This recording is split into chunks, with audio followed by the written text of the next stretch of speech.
On today's show, we discuss a major change in the SAT test and catch up with entertainment, and also a look at some tobacco legislature that can affect our future. This and more on today's OC News.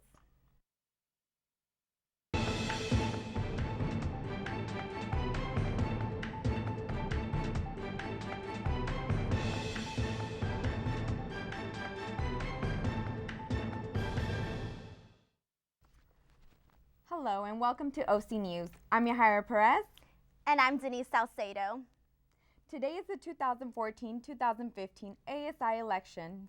Jasmine Collier is in the ASI offices in the TSU with more.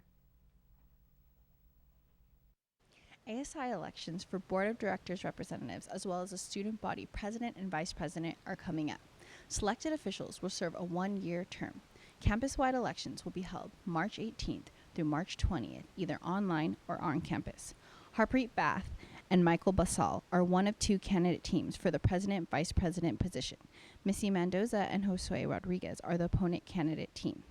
Candidates for all 8 colleges are also going to be on the election ballot. March 20th, the official results will be announced in the TSU in Hedderbrink AB at 8 p.m. Remember to vote. College Board has just announced the SATs, a standardized exam hopeful seniors take to get into college that will be changing its formula. Could it be useful to students looking to go to college? Rebecca Penner has the story. The way students prepare and get accepted into college will soon be changing with the announcement of a new SAT test. After being created by Carl C. Bingham, the SATs were first administered in 1926. Since then, the SATs have taken different forms, and most recently, it was announced the SATs would be changing in the spring of 2016. This new test is meant to align better with what is taught in high school classrooms and will relate directly with the work performed by students in college and in future careers. In addition to the new questions on the exam, the SATs will now feature a grading system on a scale of 1600, as it was prior to 2005. The written portion of the exam will be optional, and the vocabulary chosen for the exam will relate more to what students learn in high school. Some college students today question if this is dumbing down the test. As far as the SATs go, I would say that first of all, the SATs are optional, so students don't have to take it in order to get into a college. They can go to a community college if they think that it's too tough. And I think that the SATs should be challenging for students because they're the ones who are trying to get into 4 years like private schools or UCs or CSUs, and they need to have a challenge in order to succeed at that school. And from personal experience, I think the essay being optional, I don't think that's a good idea because writing essays in a time constraint was one of the things that benefited me most in high school and coming into college, because you have to do timed essays in class all the time. And so I think that making that optional is not a good idea, and I think that it will dumb students down.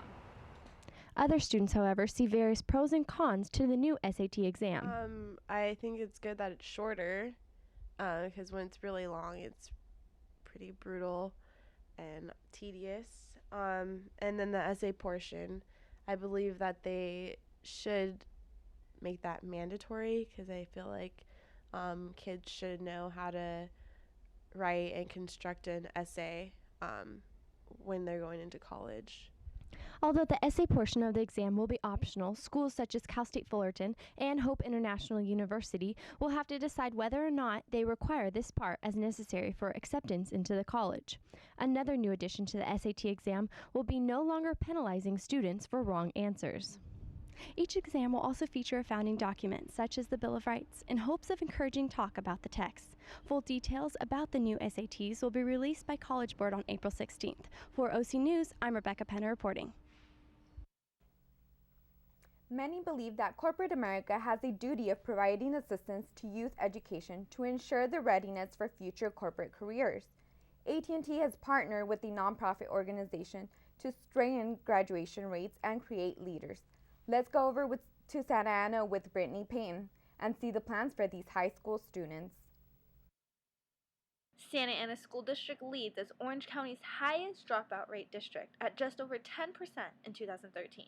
They are seeking help to make change in this area, and AT&T has teamed up with the group Road Trip Nation by providing this company with $1.5 million that will be directly used to benefit select schools in Santa Ana, and provide missing guidance and opportunity to the students. We've been supporting programs that support high school retention to prevent kids from dropping out of school, to show how important it is for them to go on, graduate, hopefully go on to college.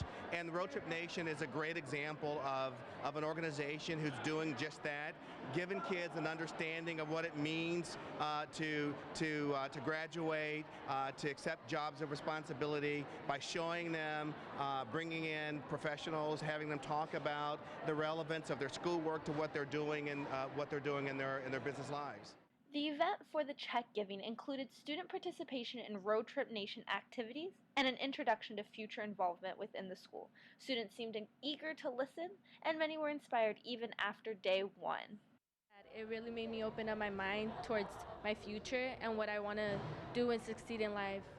Like, for example, the AT&T guy, yeah, he was telling me about, I asked him a question like what got him into the business industry, and he told me that it made him open up to more of working on his own.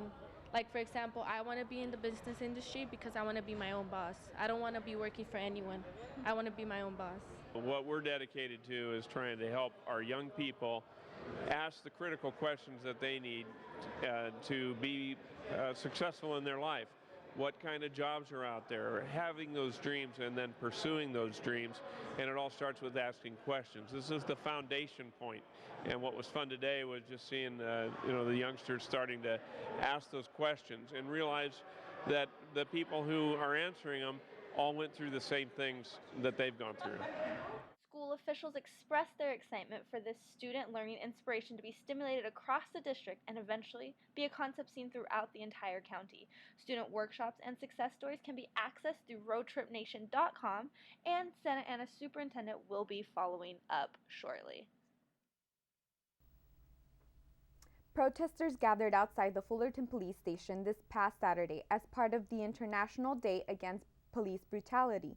The Fullerton protest also served as remembrance of Kelly Thomas from the 2011 incident with the Fullerton Police Department.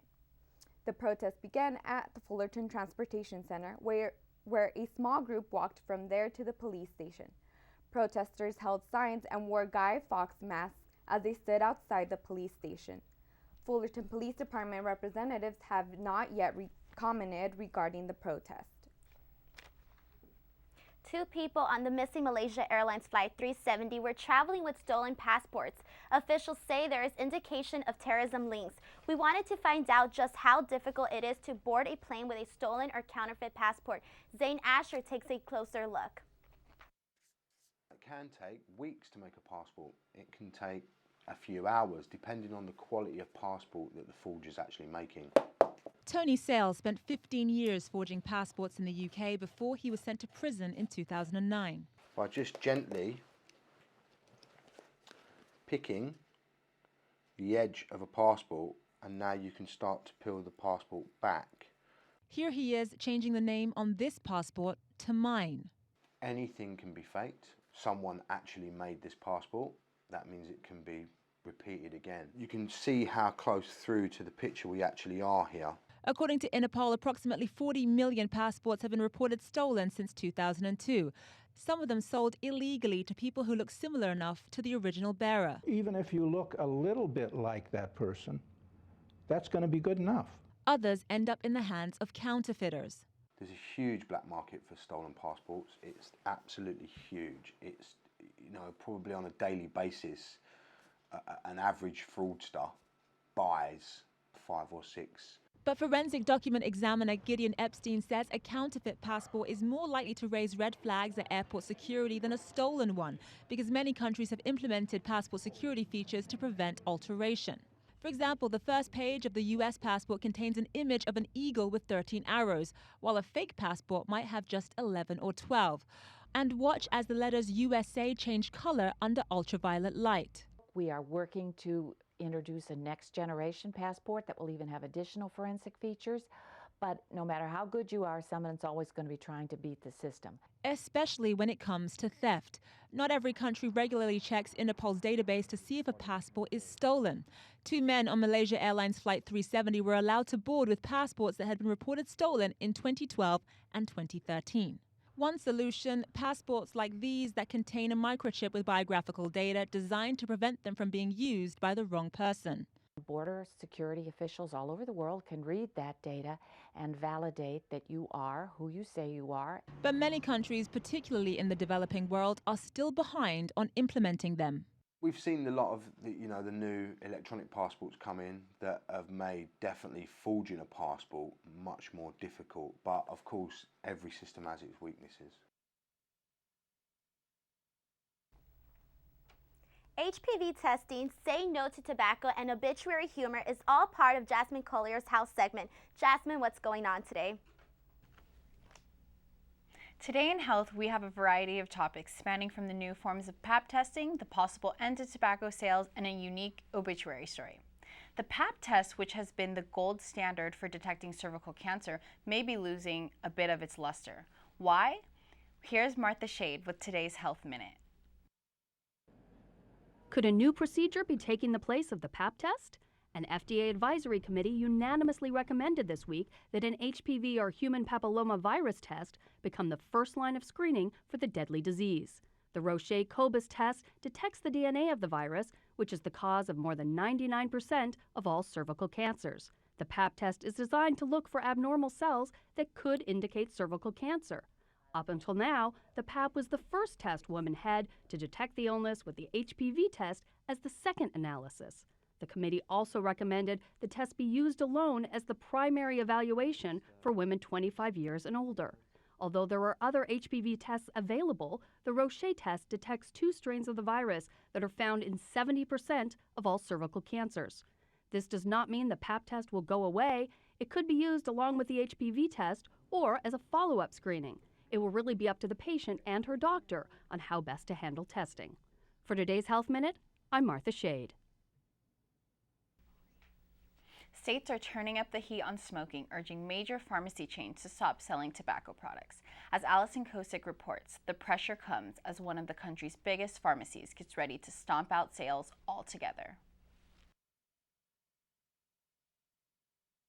Cigarettes, chewing tobacco, and similar products all come with warnings from the Surgeon General, and now a group of attorneys general are joining the fight against smoking. The prosecutors sent a letter to Walgreens and Rite Aid, along with Walmart, Kroger, and Safeway, bigger retailers with pharmacies in their stores.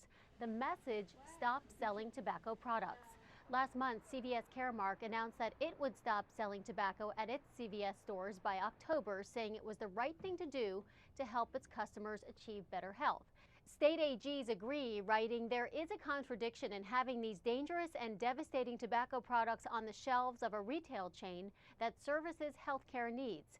The bipartisan group of 28 prosecutors hope to put more pressure on the companies after a group of 6 Democratic senators sent similar letters last month to Walgreens, Rite Aid, and Walmart asking them to stop tobacco sales.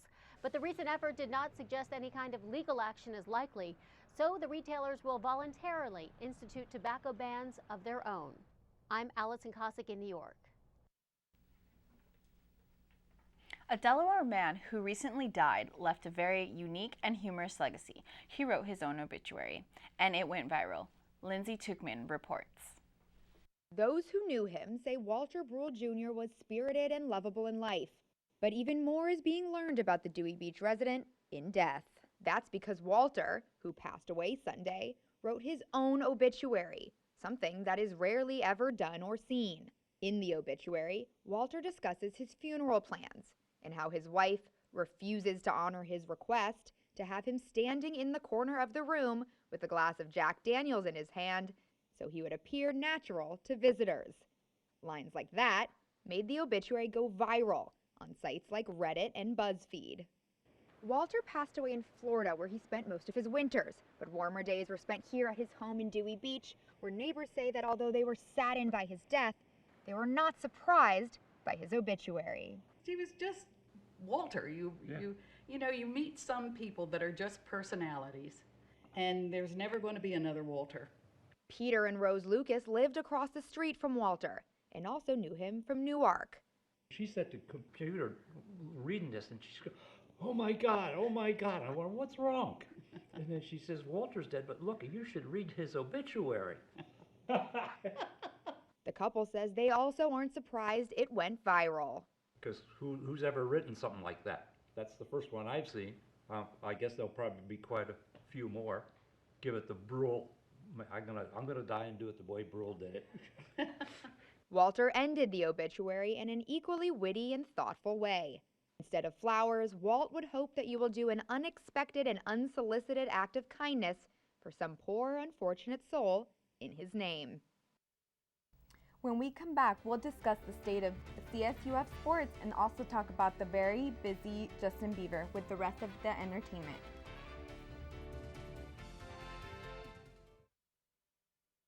Where's my husband? Where's my husband? We're gonna stop. How's she doing? 1, 2, she was the passenger. I was T-boned on the passenger side. We just had some wine. I wasn't even drunk, I was just buzzed. What? You were just buzzed? Well, sir, you didn't tell us that. In that case, she's just fine. Yeah, I'm fine. Really? Nah, not really. Buzz driving. What? Maybe we should stop acting like it's no big deal.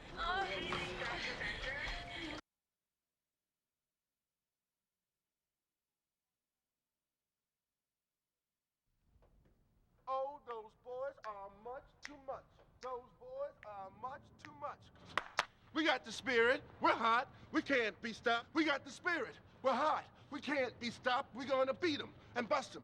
Beat them. The smallest moments can have the biggest impact on a child's life. Let's get a little bit rowdy. R-O-W-D-Y. Take time to be a dad One more today. time. Oh, those boys are much too much. Those boys. Local sports, coaches, bullying students, and fans complain about beer. All of that and more. Here's Mimi Sessions with sports. Thank you. Here's a look at this week's schedule of games. Men's baseball will take on UNLV tonight at 6 p.m. After playing 7 straight games on the road, they finally return home. Men's golf will travel to Arizona for the Kansas State Desert Shootout on Thursday. And women's softball will host the Titan Classic tournament this weekend. First up, Kansas this Friday at 3:30. On to professional sports, the Lakers will play tomorrow night at 7:30 against the San Antonio Spurs. The Clippers will play at the Staples Center this Saturday at 7:30 against the Detroit Pistons. Now on to local news. A California high school coach is accused of harassing his players. Parents and students have made complaints. Here is Candace Crone with the story. Vince Maldonado says his son did not return as a starting point guard this school year after he reported Coach Jim Cho had been repeatedly harassing his son. He's felt very belittled. There's been a lot of instances where he has been talked down to. 10 News was tipped off last week to this anonymous letter sent to the district and the NAACP. In it, a player describes specific incidents of the coach screaming and cursing out players. In one case, the coach is accused of racism. Brandon Nixon, whose son played on the team for 2 years, said he witnessed the coach humiliate the teens on a regular basis. I would characterize the basketball program at RB High School as a culture of intimidation. Both parents say school officials have ignored their complaints and are now taking matters into their own hands. 10 News contacted the NAACP, who is now involved. A spokesperson said, quote, "Every child has a right to get an education in an environment that's not hostile and is free of racism and discrimination. We are eager to follow up with the Powell Unified School District about the allegations against Coach Jim Cho." Maldonado tried to fight back tears as he described how the bullying has had a major impact on his son. His grades struggled as a result. We certainly seen bouts of depression as well. Nixon says even though his son has since graduated, he still wants Coach Cho removed from the team. We want to make it better for future kids. They don't have to go through this. Idaho hockey fans are saying their local arena is ripping them off with beer prices. Here is a CNN affiliate with the story. It was this YouTube video that put the puck in motion, so to speak, made by Boiseans Gwen Gibbs and Heath Forsey at a Steelheads game in CenturyLink Arena. They compared the amount in the regular $4 beer to the large $7 beer. It's the same beer, $7. You just get a taller cup. They repeated their discovery the next day and got the same results. There you go. $7, $4 for the same amount. Come on, CenturyLink, that's a total ripoff. Social media went wild with agreement, and CenturyLink responded. Is this a ripoff? It's certainly not intended to be a ripoff. We ordered 16-ounce cups and 20-ounce cups. Unfortunately, the volume of the 20-ounce fits into the 16-ounce. Unfortunately, we didn't know that. We are raising the large up to a 24-ounce at the same price as the large. Gwen Gibbs and Heath Forsey are good with that. Are you satisfied with the way this has been resolved? I am. I really just wanted a change to happen and them to, kind of realize that what they were doing was ripping off the folks. So I'm really happy with the change and how fast they put it into place. They fixed it. I'm not out to cause any problems or anything. Just kind of funny. Both are a little surprised with all the attention their video is getting. Seems in this internet age, it's both buyer and seller beware. Scott Logan, KVOI News, Boise.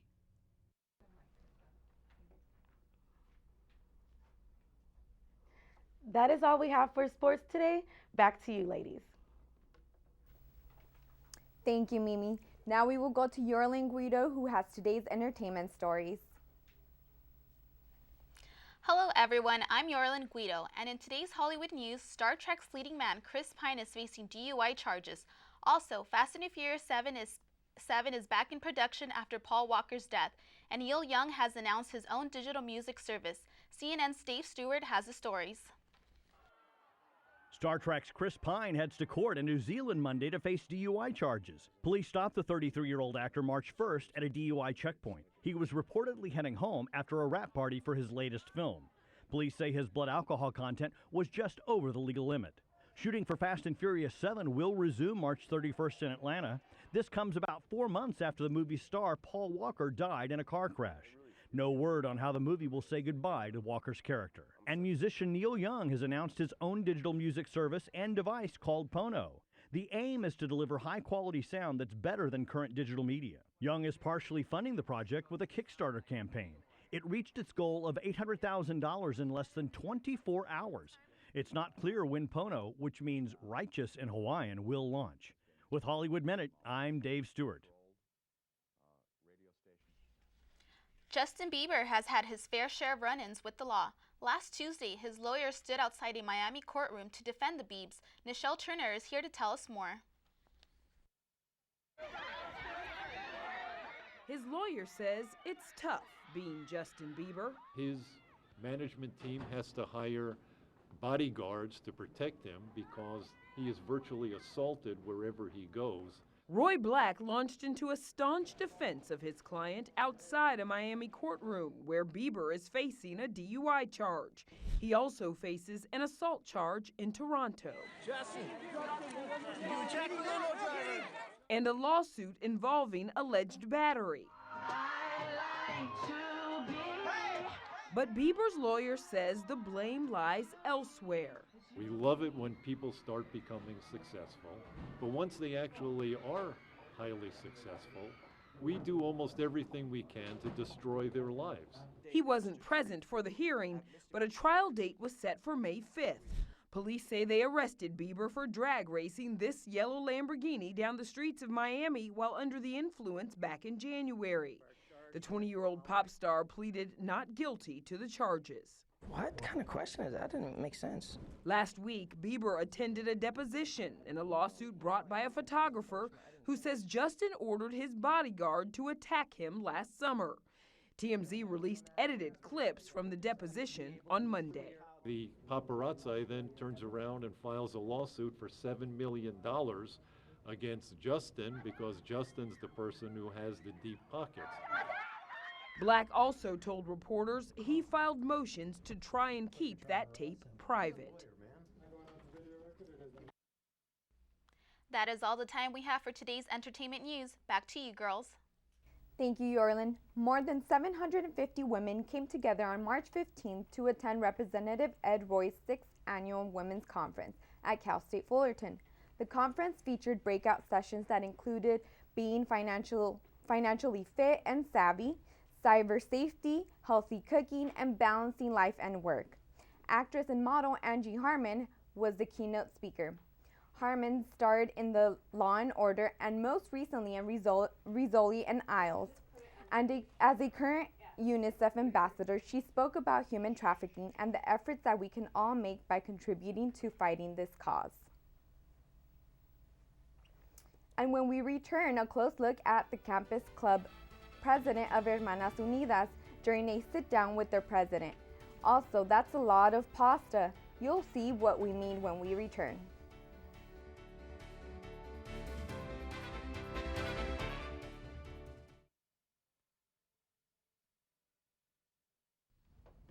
Oh, those boys are much too much. Those boys are much too much. We got the spirit. We're hot. We can't be stopped. We got the spirit. We're hot. We can't be stopped. We're going to beat them and bust them. Beat them. The smallest moments can have the biggest impact on a child's life. Let's get a little bit rowdy. R-O-W-D-Y. Take time to be a dad One more today. time. Oh, those boys are much too much. Those boys. Where's my husband? Where's my husband? We're in a stop. How's she doing? 2, 3. She was the passenger. I was T-boned on the passenger side. We just had some wine. I wasn't even drunk. I was just buzzed. What? You were just buzzed? Well, sir, you didn't tell us that. In that case, she's just fine. Yeah, I'm fine. Really? No, not really. Buzz driving. Maybe we should stop acting like it's no big deal. To welcome a CSUF student, Gabriela Ulteras, who is the co-chair president for Hermanas Unidas Club here on campus. Here is Cynthia Lailaker with Gabriela.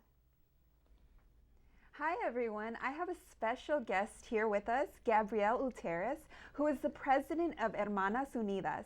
Hermanas Unidas was created in order to give Chicana Latinas on campus an opportunity to find a home away from home. I will interview Gabriela.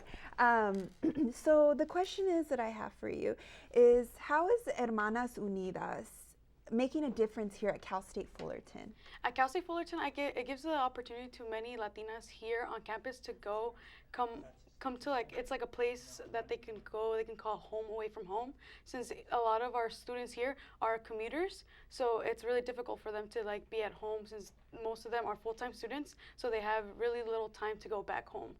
Okay, is it a sorority? I mean, can anyone join? We have an open door policy. We're not considered a sorority at all. We're a nonprofit organization on campus. So a lot of the things that we do, it's just like a community service that it helps us kind of build our own, like, inner self as well.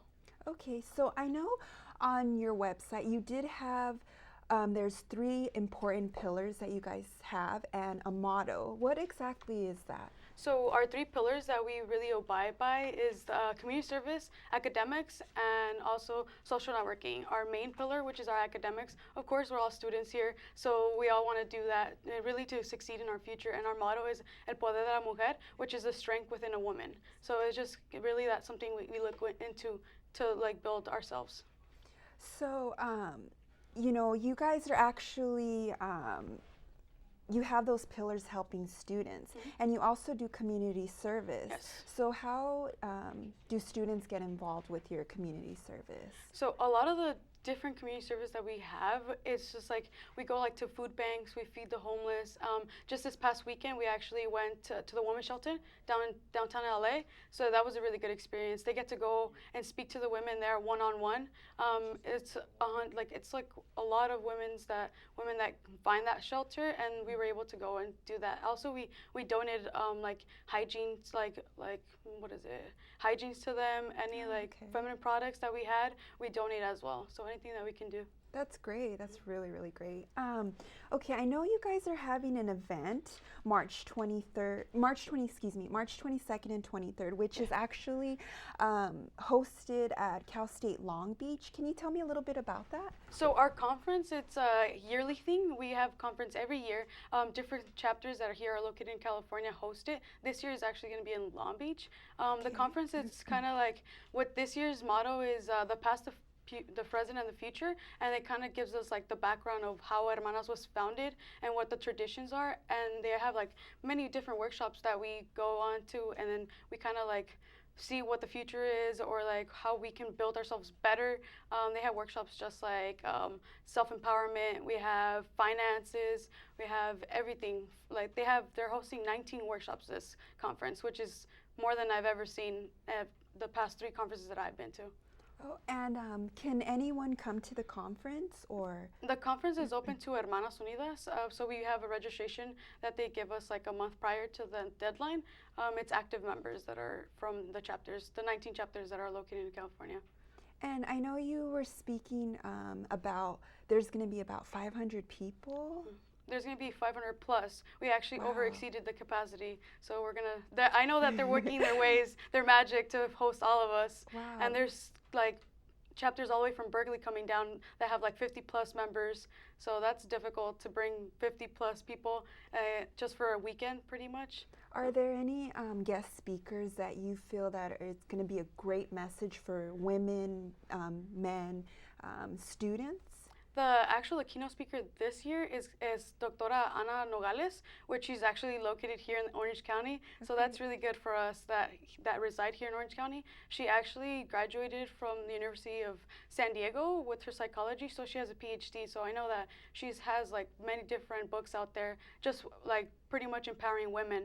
And so I think it's going to be a really good message that she's going to relay to us. Do you feel that what would be the overall message that you think that people are going to take from this conference? From conference? For Hermanas Unidas. For conference, I think the overall message is to kind of like build yourself and really be able to have faith that you'll succeed in the future. I know that's the message that they're trying to portray this year. That's great. Okay, so if any students wanted to join your Hermanas Unidas, is there a website, any social media? Is there the class meetings that you can go to? Yeah, of course. We have a website. We usually use Facebook, which you just Google us, Hermanas Unidas de CSUF, and you'll find us our Facebook. You usually just friend request us. If you have any questions, we always have like a little comment box that you can add there. And then we have our weekly meetings are at 8 p.m. on Wednesday nights, and the TSU, and the room is Gabrielino. Okay, thank you so much for joining us today in the studio here. Oh, thank you for having me. Thank you everyone for tuning in and learning more about Hermanas Unidas. And also thank you to Gabrielle Uteres.